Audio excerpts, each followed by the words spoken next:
Welcome to Luca is a Billionaire, where the only thing I invest in is your answers.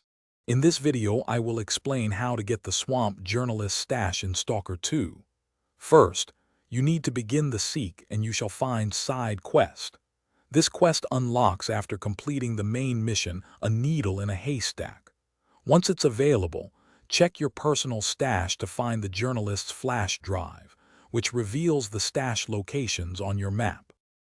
Now, let's pinpoint the exact location. Head to the Horrodish hamlet, found in the southeastern part of the Swamps region. As you approach, keep an eye out for a prominent red tractor situated near a cluster of abandoned wooden buildings.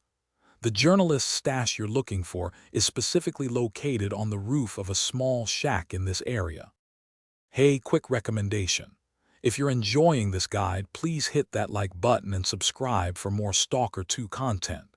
And speaking of keeping things clean, even in the zone, why not upgrade your real-world clean game? Check out the Shark AI Ultra Robot Vacuum. It's voice-controlled, self-emptying, and pet-friendly. You can find the link and other great deals in the description. Now, let's get back to the video. Accessing the stash requires a bit of careful movement. First, jump onto the red tractor, then make a precise leap to the roof of the small shack nearby. From there, carefully jump across to the roof of the main building.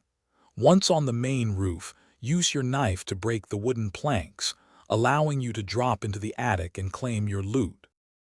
Thanks for watching and please subscribe. It's the best investment you'll ever make.